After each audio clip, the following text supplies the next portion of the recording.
dia, oitavo ano. Tudo bom com vocês? Vamos nos preparar para mais uma aula? Peguem o livro de vocês.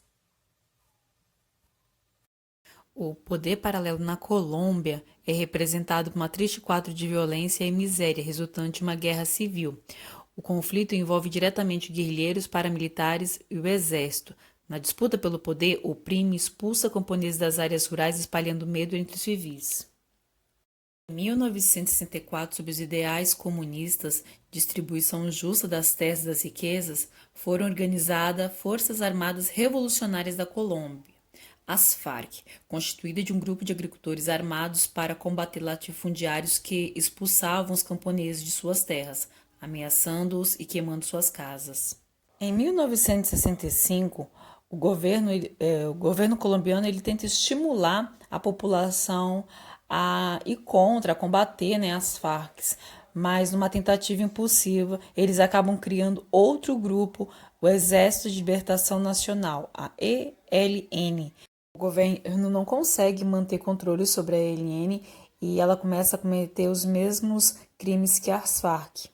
Após perder aí, né, o apoio da população, essas guerrilhas elas cometer outros tipos de práticas decorrentes ali para arrecadar dinheiro, né? Então, muitos desses grupos acabam cometendo ali atos como sequestro, extorsão, tudo a fim de obter recursos financeiros.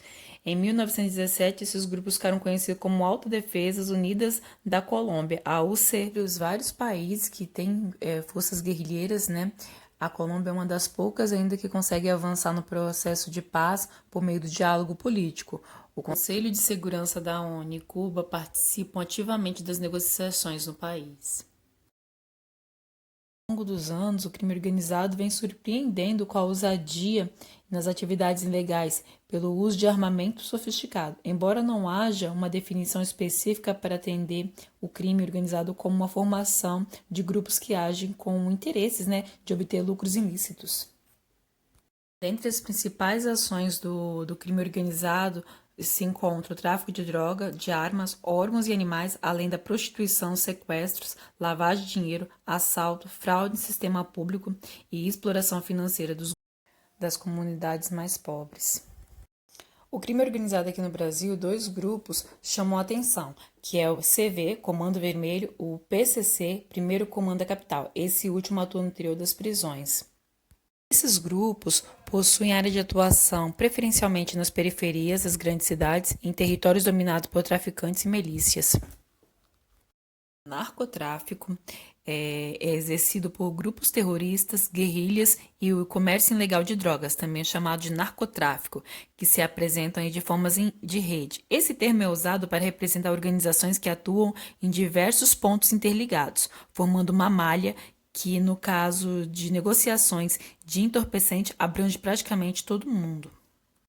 Exercer essa atividade altamente lucrativa envolve diversos participantes, chamados atravessadores. Antes de chegar ao consumidor final, esse processo de circulação das drogas costuma ser marcado por violências e exploração humana. Alguns exemplos de atravessadores que eu posso estar usando, também chamados de mula, são as pessoas que carregam drogas, né, dentro de alguns objetos, como pranchas, e também acabam engolindo ou escondendo em alguma parte do corpo, né, essas drogas para estar podendo transportar para outro país.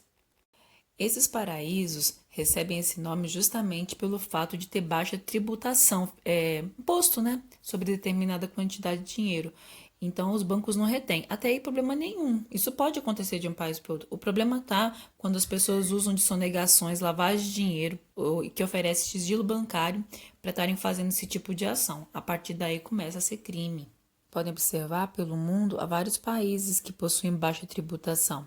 Então, infelizmente, algumas pessoas usam de má fé para estar ali se beneficiando. Até mais, obrigada, pessoal. Saudades.